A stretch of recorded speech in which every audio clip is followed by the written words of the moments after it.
अंबर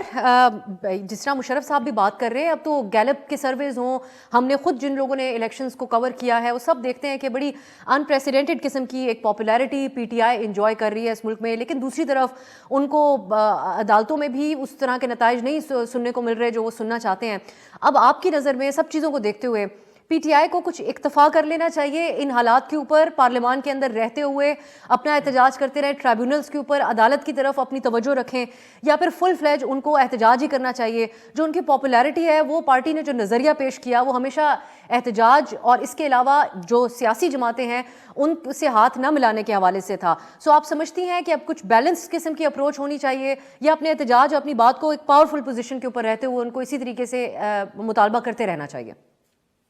अब सर ये जो कल अली अमीन गंडापुर की मुलाकात शहबाज शरीफ साहब के साथ, जरदारी साहब ने भी उसका खैर मकदम किया, आपने शुरू में जिक्र किया था,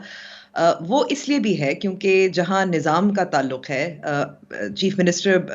खैबर पख्तूनख्वा तो बन चुके हैं अली अमीन गंडापुर, और उनकी जारहाना गुफ्तगू और मैं कहूँगी कि नफ़रत अंगेज़ गुफ्तगू को अलग रखें, अब वो निज़ाम में दाखिल हो चुके हैं और उनको भी मालूम है कि उनको निज़ाम में दाखिल होकर अपने सूबे के लिए अगर काम करना है तो कुछ हद तक तो जो सियासी जमातें इस वक्त हुक्मरान हैं उनके साथ बातचीत करनी होगी। वज़ीर आज़म के हल्फबरदारी की तकरीब में वो शामिल तो नहीं हुए थे, लेकिन ज़ाहिर है उनको फंड्स की भी ज़रूरत है। उनका एक मौक़िफ़ है हाइड्रो इलेक्ट्रिक के टैक्सेस के हवाले से जो खैबर पख्तूनख्वा के हैं, तो इन सब मामलात को सुलझाने के लिए बातचीत, जो हम हमेशा कहते हैं कि आप इंतखाबात हों, वो जो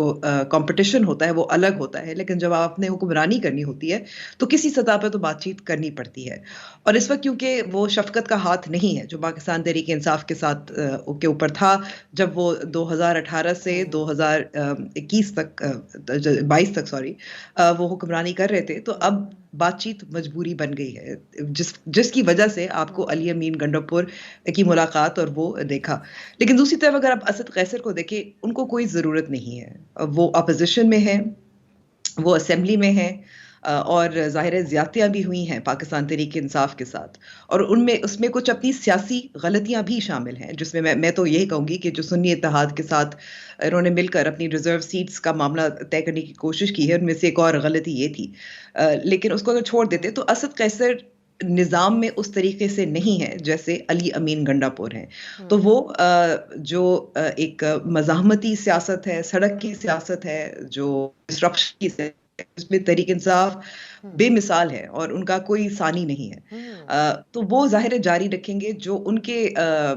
जो उनका सपोर्टर है, उनका वोटर है, और हमने उनकी मकबूलियत का बुनियाद में कहूँगी वो है और रहेगी, तो वो जारी रखेंगे। तो मैं कहूँगी कि इसमें मेरे ख्याल में कोई हैरानगी की भी नहीं होनी चाहिए, simply because we can see the differences, और इसकी वजह यही है बुनियादी कि एक निज़ाम में है और एक निज़ाम से बाहर है, और मकबूलियत ज़ाहिर है